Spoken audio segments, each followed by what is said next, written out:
Abra sua Bíblia em Efésios capítulo 4.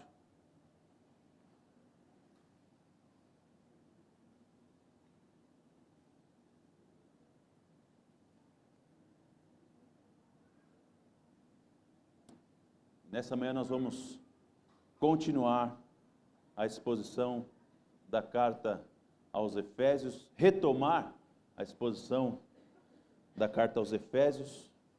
Nós tivemos final de novembro e no mês de dezembro dedicados à consideração da encarnação do Verbo, ao advento do Senhor Jesus. Por isso, temos uma pausa na exposição da carta aos Efésios e retomamos hoje pela manhã esta carta tão preciosa à igreja. Efésios capítulo 4, quero ler com vocês o verso 1. Por isso eu, o prisioneiro no Senhor, peço que vocês vivam de maneira digna da vocação a que foram chamados. Quero ler mais uma vez. Por isso eu, prisioneiro no Senhor, peço que vocês vivam de maneira digna da vocação a que foram chamados. Nós chegamos aqui, irmãos, à segunda parte, por assim dizer, da carta aos Efésios. A partir desse momento, o apóstolo Paulo vai fazer uma sequência de exposição agora de como os efésios, regenerados por Cristo, selados pelo Espírito, eleitos pelo Pai, deveriam viver. E nesse sentido que nós percebemos com muita clareza agora, a partir do capítulo 4 de Efésios, é a praticidade da vida cristã. Como que a vida cristã é vivida? Como que a vida cristã é manifestada? De uma maneira muito real, concreta, ou, para reforçar a palavra, prática. Prática. A partir de Efésios 4, o que nós vemos é a prática da vida cristã. Nesse sentido, o que o apóstolo Paulo vai expor aqui é um conjunto de verdades que moldam os nossos valores e os nossos relacionamentos. O apóstolo Paulo vai, por exemplo, dizer a respeito da nossa visão de trabalho, da nossa visão a respeito da fala, da maneira como nós nos comunicamos. Vai falar também, obviamente, dos nossos relacionamentos. Não só de maneira geral para o povo do Senhor, como igreja, mas de uma maneira muito peculiar, precisa e concreta, mais uma vez, prática, mais uma vez, como nós nos relacionamos naqueles que são os relacionamentos mais profundos e íntimos que um ser humano pode experimentar. Os relacionamentos no trabalho, senhores e servos, os relacionamentos familiares, filhos e pais, maridos e esposas. E nesse sentido, o apóstolo Paulo então vai, a partir do capítulo 4, dar uma série então de afirmações de como um ser humano deve viver, apresentando valores e relacionamentos práticos de vida. Mas é necessário e fundamental que nós entendamos qual é a perspectiva do apóstolo Paulo e de maneira muito clara tenhamos em nossa mente a construção que o apóstolo Paulo está fazendo aqui. Porque não é à toa que ele passa a ensinar esses valores e relacionamentos práticos a partir do capítulo 4 de Efésios. Porque o apóstolo Paulo, com muita clareza, vai dizer que isso é manifestação daquilo que ele ensinou nos capítulos 1 a 3. Note mais uma vez com muita clareza aí, aquilo que ele vai dizer no verso 1 do capítulo 4. Por isso eu, prisioneiro no Senhor, peço que vocês vivam de maneira digna da vocação a que foram chamados. O apóstolo Paulo, com muita clareza, como ele faz em toda a carta aos Efésios, vai dizer que os efésios crentes no Senhor, que manifestaram a sua fé, eles são chamados, dando eco com muita clareza aquilo que ele diz já no começo do seu escrito, da sua epístola. Que Deus, antes da fundação do mundo, elegeu os seus para serem parte do seu povo. Vocês foram chamados. O apóstolo Paulo está lembrando isso a eles. Vocês foram chamados por Deus, antes da fundação do mundo. O Senhor os amou e os elegeu. E esse chamamento não ficou simplesmente nessa declaração pré-criação, pré-existência, mas ela se manifestou na redenção conquistada pelo Senhor Jesus na cruz, Filho, e também se manifestou no selo do Espírito Santo. Então, o chamado que o apóstolo Paulo está dizendo aqui não é simplesmente o chamado da eleição, mas o chamado pleno e completo da realização do Deus Trino na vida daquele que crê. Vocês receberam do Senhor esta salvação. Vocês receberam do Senhor este selo, esta redenção, esta eleição. Pai, Filho e o Espírito trabalharam por vocês. Vocês foram chamados. E esse chamamento, então, ela exige, aliás, o chamamento exige uma maneira de se viver, exige um novo jeito de pensar os valores e agir os relacionamentos. É o chamamento que fundamenta essas coisas. O chamamento que fundamenta essas coisas. É por isso que o apóstolo Paulo vai começar o capítulo 4 com por isso. Por isso. Essa conjunção conclusiva. Porque o Senhor nos elegeu, nos redimiu e nos selou, nos dando então aquela posse completa da salvação e nos fazendo novas criaturas, nos fazendo não somente novas criaturas individuais, mas nos formando como uma nova sociedade, que o apóstolo Paulo vai fazer o apelo e ensinar o que ele vai ensinar a partir do capítulo 4. Então, o apóstolo Paulo está dando sequência no seu pensamento aqui, meus irmãos. Ele está concluindo aquilo que ele já ensinou, e não somente ensinou, aquilo que ele pediu a Deus pelos Efésios. Você se lembra? Você se lembra? Pare depois, se você puder, e retome a sua leitura de Efésios. Faça de novo uma leitura de Efésios aqui. Lembre como no capítulo 1 ele vai falar dessa salvação do Deus Trino. No capítulo 2 ele vai falar de como isso se manifesta no indivíduo e também nessa nova sociedade. E no capítulo 3 ele vai falar de como ele roga ao Senhor para que isso seja realidade na vida dos Efésios. E agora no capítulo 4 somente então é que ele vai fazer esse chamamento conclusivo de praticidade.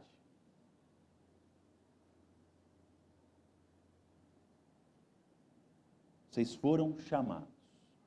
E esse chamamento, vocação que vocês receberam,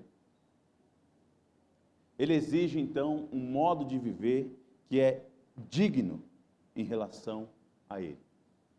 As traduções mais antigas, elas que são mais literais, elas vão traduzir com muita precisão o verso 1 do capítulo 4, quando dizem que Paulo roga que eles andem de acordo com a vocação com que eles foram chamados, porque é justamente essa a figura que o apóstolo Paulo usa aqui.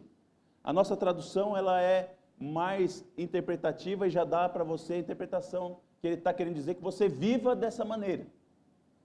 Mas Paulo usa uma figura ainda mais concreta para dizer que agora ele está chamando os crentes de Éfeso a essa vida prática da fé.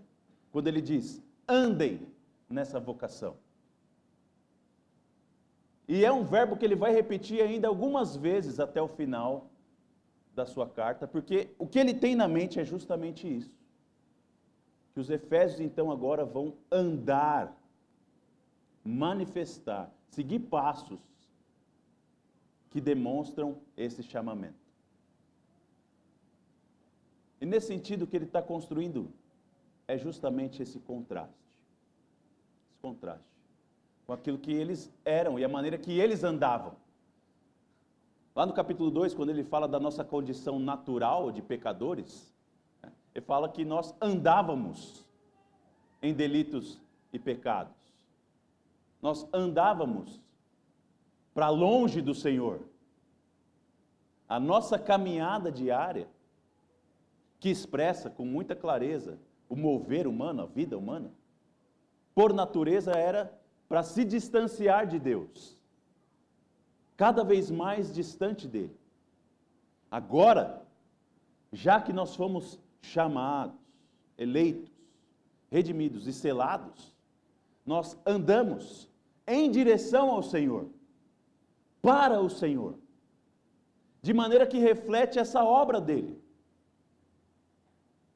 e reflete a santidade dele, e reflete a justiça dele, reflete a retidão dele, reflete a ira dele, reflete a misericórdia dele, reflete o amor dele. Andar agora em direção ao Senhor vai manifestar valores e relacionamentos do Deus Trino, que elegeu, redimiu e selou nos indivíduos e na sociedade cristã. É esse o caminho que o apóstolo Paulo está construindo agora, irmãos. Caminho de como a vida cristã se manifesta. E nesse sentido você precisa ter isso com muita clareza. Que isso é manifestação da obra do Senhor. Isso é manifestação da obra do Senhor. É conclusão. Isso é a maneira concreta que as realidades espirituais se manifestam e são vistas em nosso meio. O apóstolo Paulo, de maneira clara, vai dizer isso. Vocês foram chamados, andem como chamados. E ele usa aí a palavra vocação para dizer exatamente que isso é algo que nós somos agora. É o que nós somos. Por isso, é algo que ele vai dizer com tanta beleza, usando essa palavra vocação. Não é algo que está alheio a nós. Não é algo estranho a nós. Não. É justamente a nossa vocação. Porque somos novas criaturas. Sendo novas criaturas, devemos andar assim. E muito interessantemente, o apóstolo Paulo usa um verbo especial para determinar esse modo de viver, esse modo de andar, que é traduzido em nossa versão como peço que vocês vivam de maneira digna. Essa palavra é muito especial, irmãos, porque ela demonstra toda a gentileza, toda a compreensão, todo o carinho e o cuidado do apóstolo Paulo pelos efésios. Note, o apóstolo Paulo, ele entende a sua figura como apóstolo. Ele entende a sua autoridade sobre a igreja. E se você lê os escritos de Paulo, você vai ver que ele não tem nenhuma dificuldade em dizer: eu ordeno vocês, eu comando a vocês, eu repreendo vocês. Mas aqui, no capítulo 4 de Efésios, verso 1, ele pede,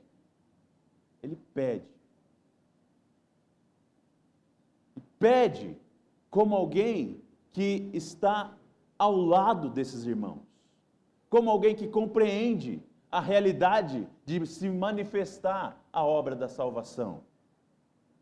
Eu peço que vocês façam isso. O apóstolo Paulo, ele poderia simplesmente dizer: eu ordeno que vocês vivam assim. E não haveria nada de errado em ele dizer isso. Mas ele pede. E ele pede na mesma compreensão de alguém que está manifestando essa realidade. Manifestando a transformação em sua própria vida. Porque ele qualifica. Por isso eu, o prisioneiro no Senhor, peço. Ou seja, o apóstolo Paulo não está aqui como aquela figura autoritária, mandona, que dá ordens, mas não tem interesse nenhum em cumprir aquelas ordens. O apóstolo Paulo está aqui vivendo de maneira digna da vocação que ele recebeu e conduzindo os seus irmãos a viverem desse mesmo jeito. É por isso que isso reflete esse coração tão carinhoso e cuidadoso do apóstolo Paulo para com a igreja. Porque ele não é aquela pessoa que, assentado num lugar de autoridade, diz: faça o que eu digo e pronto. Mas ele conduz as pessoas no exemplo, na vida e também em palavra. O apóstolo Paulo usa aqui então a tríade magnífica de um bom mestre, porque ele instrui no capítulo 1 e 2, ele ora pelas pessoas no capítulo 3, e no capítulo 4 ele conduz praticamente na maneira de se viver. Instrução, súplica, exemplo, condução. O apóstolo Paulo é um mestre por excelência, porque ele está envolvido na vida em que ele instrui. Eu, prisioneiro do Senhor, e nesse sentido nós temos aqui um caráter duplo para entender esse prisioneiro. Porque o apóstolo Paulo tanto é prisioneiro de Cristo por pertencer a Cristo, quanto é prisioneiro de Cristo por estar preso numa cadeia romana quando escreve esse texto, justamente por proclamar o Senhor Jesus. Eu, prisioneiro no Senhor, peço que vocês vivam de maneira digna da vocação que vocês foram chamados. Ser chamado pelo Senhor exige, demanda uma maneira de viver. Ser chamado pelo Senhor manifesta um jeito de andar, que expressa os valores e os relacionamentos das novas criaturas que fazem parte da nova sociedade. E meus irmãos, isso é tão difícil para nós, que vivemos hoje, em 2026, da era cristã. Porque não porque nós temos dificuldade com os valores e a maneira como o apóstolo Paulo instrui a se relacionar aqui, mas porque 2000 anos depois da vida, morte e ressurreição do Senhor Jesus e da instrução apostólica a respeito do ministério cristão, nós temos, com muita graça de Deus e misericórdia de Deus, muitos desses valores e práticas relacionais que o apóstolo Paulo colocou aqui, já inseridos como algo natural para nós. Vou tentar explicar isso que eu estou querendo dizer para vocês. Após a Reforma Protestante e todo aquele desenrolar do iluminismo, o ser humano teve muitos avanços. Não só após a Reforma, mas de uma maneira muito especial. Depois dos anos 1500, houve muito avanço na humanidade como um todo, até pela expansão do cristianismo nesse tempo, na era das descobertas. O cristianismo alcançou lugares que antes nunca tinha chegado. E esse avanço foi muito forte, muito consolidado e muito aceito, praticamente em todos os campos da terra. E havia uma ideia, então, de que o ser humano havia alcançado o seu ápice como raça. O ser humano alcançou o seu ápice como raça. Esse era o entendimento ao final do século XIX, no final dos anos 1800. Mas quando começa o século XX, a realidade do ser humano se impõe. E nós temos duas grandes guerras. A Primeira Guerra Mundial e a Segunda Guerra Mundial. E além, obviamente, de muitas outras revoluções e muitas outras guerras menores, que demonstram justamente essa maneira humana de ser. Mas o que eu quero chamar a sua atenção agora, e preste atenção nisso, é que qual foi a resposta da humanidade para a Primeira e a Segunda Guerra Mundial? Qual foi a resposta da humanidade para essas duas guerras? Já parou para pensar nisso? Já considerou a resposta humana à Segunda Guerra Mundial? De maneira muito clara, a resposta da humanidade à Segunda Guerra Mundial foi a formação das Nações Unidas e a declaração dos direitos humanos. Essa foi a resposta à Segunda Guerra Mundial. A declaração dos direitos humanos. E o que a gente tem ali na declaração dos direitos humanos? A afirmação de que é intrínseco a todo ser humano dignidade. Todo ser humano é digno por nascença.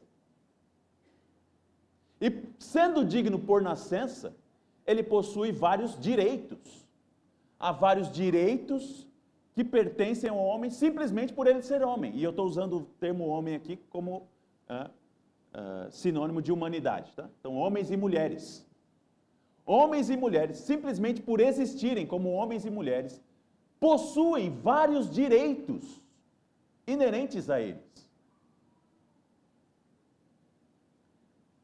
Esses direitos, então, são o direito à sua liberdade, o direito ao seu sustento, o direito à educação, o direito de escolher como ele quer trabalhar, aonde ele quer trabalhar, para quem ele quer trabalhar,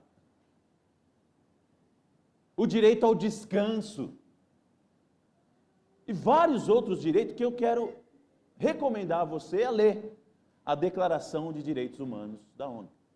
Leia essa Carta de Direitos. E leia essa Carta de Direitos pensando justamente nesse sermão agora. Porque, meus irmãos, aquilo lá é, na verdade, um reflexo de todos os valores e de todas as exigências relacionais que o apóstolo Paulo está colocando aqui aos Efésios. As exigências de valores e relacionamentos que estão ali fundando a resposta das nações à Segunda Guerra Mundial, especialmente, são os conceitos, valores que estão na carta aos Efésios aqui, de como nós devemos nos relacionar especialmente. E por que isso é necessário que você saiba? Porque na carta, ou na Declaração dos Direitos Humanos, essa dignidade está expressa ao ser humano, mas ela se esquece da incapacidade do ser humano de exercer essas coisas. A Declaração dos Direitos Humanos está dizendo que o ser humano é digno. Então a gente não pode juntar um monte de judeu num lugar e exterminá-los a gás.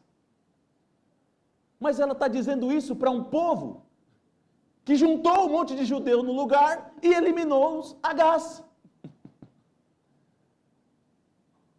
A Declaração dos Direitos Humanos, ela diz que o ser humano, por ser digno, ele tem o direito a trabalhar aonde ele quiser, como ele quiser, as horas que ele quiser. Ele tem direito a descanso. E ela é dita e assinada por uma nação que exige que os seus cidadãos trabalhem, não como eles querem, mas como a nação manda eles trabalharem.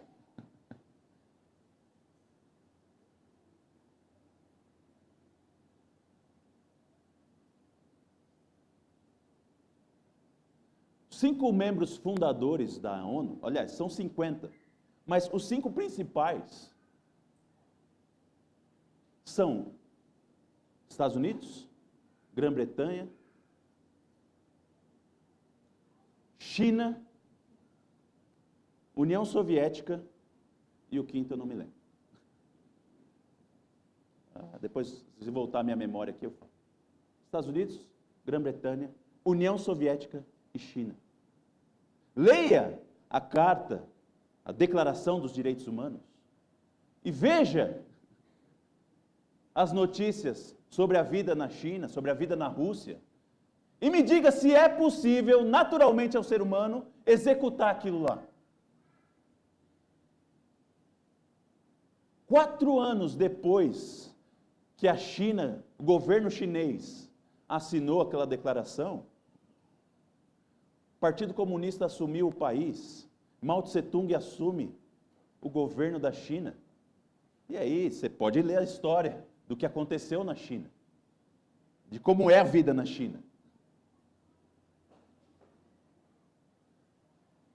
Durante a assinatura daquele documento, em 1945, Stalin era o líder da União Soviética.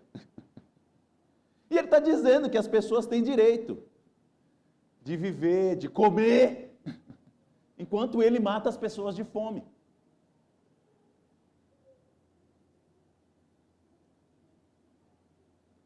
E o que eu estou querendo chamar a sua atenção aqui, irmãos, é que nós, brasileiros do ano de 2026, ou qualquer cidadão do mundo no ano de 2026, nós temos como certo, garantias, que não tem nada de certo para a humanidade. É isso que eu estou tentando chamar a sua atenção nesse momento. Se você pegar uma máquina do tempo e levar lá para a Grécia do século II a.C., e dizer o que Hitler fez durante a Segunda Guerra Mundial, sabe o que vai acontecer? Eles vão louvar Hitler e eles vão dizer: uau! Que cara para a gente seguir, isso é um herói, aniquilou seus inimigos, e isso é a raça humana quebrada no seu pecado. Se você levar na máquina do tempo a história de Stalin para o imperador romano, no século I da era cristã, ele vai dizer: uau, vou fazer isso aqui também. Não há, nas nações antigas, qualquer tipo de constrangimento por um massacre genocida. Não há. Para eles isso é ótimo. Nós temos isso hoje porque nós estamos vivendo 2000 anos depois de que Cristo viveu, morreu e ressuscitou. E os seus apóstolos deram esse ensino que está em Efésios. E muitos dos seguidores dos apóstolos ensinaram isso em muitos rincões. E esses valores e esses conceitos relacionais se impregnaram no Ocidente. Qual é então o perigo para nós hoje? O perigo para nós hoje é acharmos que isso faz parte do que nós somos, e não só isso, faz parte do que nós somos e nós não precisamos de Deus para isso. Para viver desse jeito aqui, com esses valores a respeito do trabalho, da mentira, da verdade, de como um marido e uma mulher devem viver, de como um pai e uma mãe devem viver, de como um trabalhador e o seu servo devem se relacionar, isso é meu mesmo, eu sou assim por natureza, e não só isso, eu nem preciso de Deus.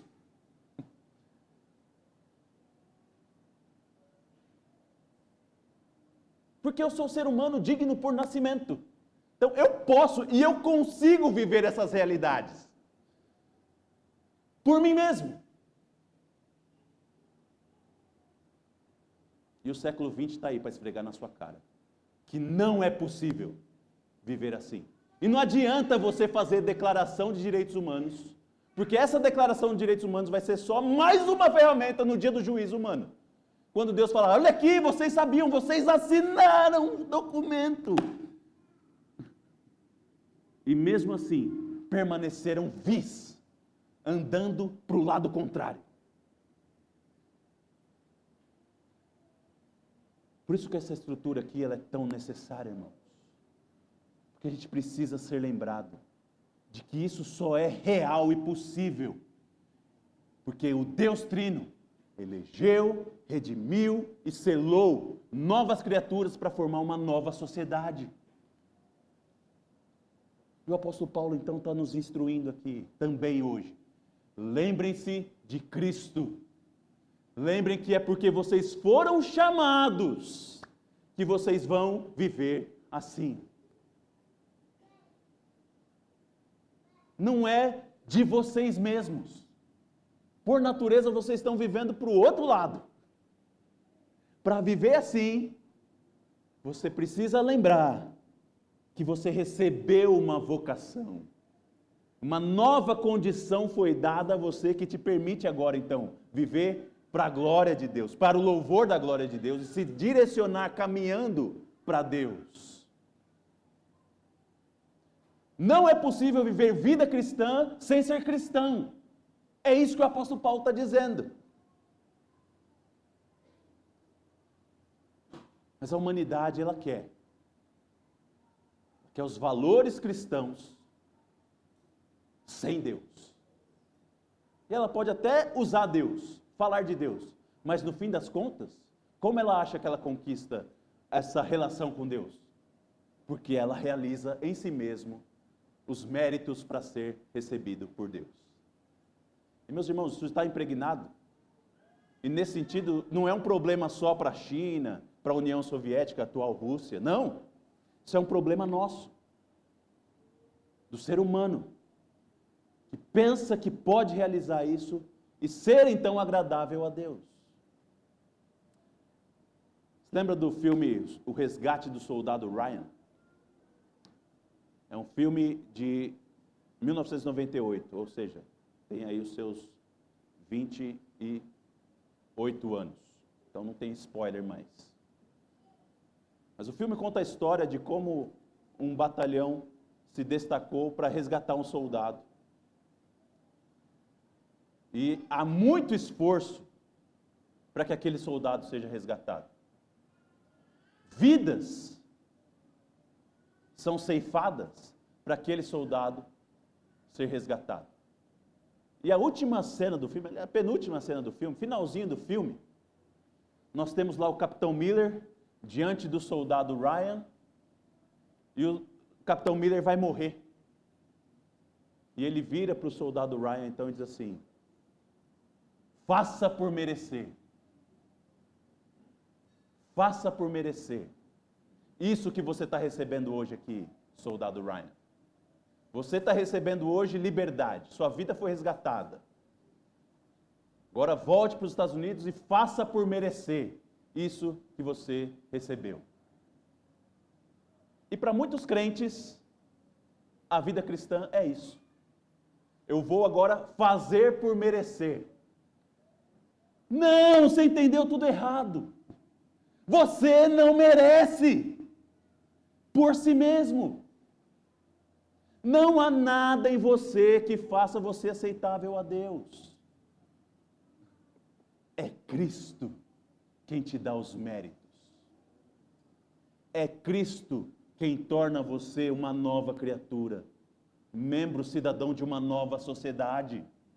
Não há nada, você pode ralar o que você for, você nunca vai conseguir, por sua natureza, ser aceitável a Deus em seus méritos. Mas se você foi vocacionado, chamado, você pode sim seguir a voz aqui do pedido do apóstolo Paulo. Só assim você vai manifestar a graça de Deus, porque ela vem do próprio Deus. Ela não vem de nós mesmos.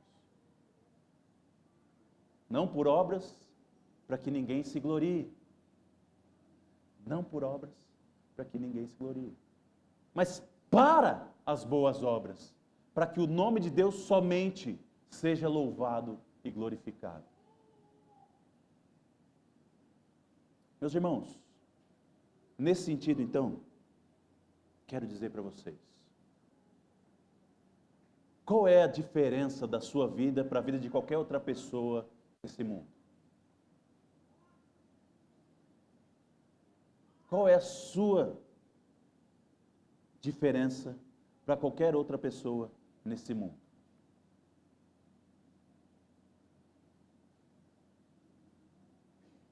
Até a China assinou a Declaração dos Direitos Humanos. Você acha que isso torna você alguém muito especial?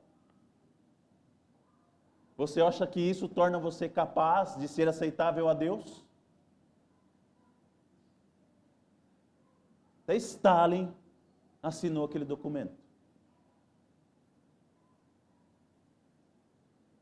Você acha que repetir alguns conceitos somente, crer que eles são bons para a humanidade somente, faz de você diferente do resto da humanidade? Qual é a diferença? A diferença tem de ser Cristo. Eu sou salvo por Cristo. Eu ando em Cristo e para Cristo, pois sou prisioneiro de Cristo. E se eu deixei de mentir e parei de falar a verdade, eu preciso declarar com muita clareza. Não é porque eu sou bonzinho, não é porque eu sou humano digno, é porque Cristo me resgatou. E se eu deixei de roubar, passei a trabalhar, não é porque eu sou sensacional, olha que pessoa espetacular que eu sou, olhem para mim. É porque Cristo me resgatou. Se eu sou uma esposa submissa ao meu marido, que amo meu marido, cuido do meu marido, cuido dos meus filhos, cuido da minha casa, não é porque eu sou uma mulher extraordinária, mas é porque Cristo me resgatou e me comprou com seu sangue. Se eu sou um marido que honra sua esposa, amo minha esposa, a ponto de me entregar, morrer por ela, não é porque eu sou o cara espetacular, mas é porque Cristo me resgatou, me comprou com seu sangue e me fez viver assim. Se eu sou um filho obediente ao meu pai e à minha mãe, tem de ser para a glória do Senhor, porque Cristo me resgatou e me fez obediente. E nós não podemos, como cristãos, jamais dar a impressão de que essa possibilidade de viver os direitos humanos está intrínseco a nós, sem Jesus de Nazaré, o Cristo, Cordeiro de Deus, que tira o pecado do mundo. Pois não está. O direito existe. Os direitos humanos são, sim, reais. Porque Deus criou o homem à sua imagem e semelhança. Mas naturalmente, na rebeldia do pecado, a gente não pode, não consegue. Por isso Deus entregou o seu Filho, para que todo aquele que nele crê não pereça, mas tenha vida eterna. E o chamado aqui então, precisa estar claro para nós. Nós vamos agora entrar no capítulo 4, 5 e 6 de Efésios, e vai ser colocado para vocês um monte de afirmações, declarações, valores, conceitos, de como vocês devem andar, de como vocês devem viver. Mas durante essa exposição, não se esqueça que todos eles são manifestação da vocação da qual vocês foram chamados pelo Deus Trino. E vocês devem refletir isso para a glória do Senhor, não para a sua própria glória. Porque se é a sua própria glória que você está buscando, você precisa ser salvo. Você precisa ainda ser redimido por Cristo. Por isso não perca nunca a ordem das coisas. Não perca nunca a ordem das coisas. Ao louvor da glória de Deus. Vamos orar mais uma vez? Deus bendito, obrigado pela tua graça, teu louvor, que enche os nossos lábios. É porque nós temos compreendido a maravilha da redenção e de como o Senhor nos chamou com uma vocação extraordinária que não pertence a nós mesmos naturalmente. Ela é uma vocação que é sobrenatural e se manifesta no cotidiano natural de nossas vidas, nas coisas mais simples, como comer, beber, falar, ouvir. Nesses atos, nós manifestamos a nossa redenção. E Pai, nesse sentido eu quero orar por mim e por essa congregação, que nós não tenhamos vergonha de dizer que é por Cristo Jesus que nós temos algum atributo da Tua graça em nós. Se temos andado corretamente, é porque o Senhor nos livrou do império das trevas e nos trouxe para o Teu império. Pai, não se permita que nós queiramos viver um cristianismo sem o Senhor, autônomo, que busca a exaltação do ser humano. Mas nos permita entender a dignidade humana naquilo que ela é, concedida pelo Senhor ao sermos criados à Tua imagem e à Tua semelhança. E também na incapacidade que temos em nossa natureza pecaminosa de cumprir a dignidade, ou cumprir a valorização da dignidade humana. Pai, nos ensina que as boas obras são manifestação do Senhor em nosso meio. Nos ensina isso, nos dá essa clareza, para que nós não sejamos levados a achar que podemos fazer por merecer a salvação, mas que nós sejamos gratos, porque a recebemos gratuitamente das mãos do Teu Filho, no poder do Teu Espírito, pelo amor do Senhor. Em Jesus nós oramos e clamamos por isso. Amém.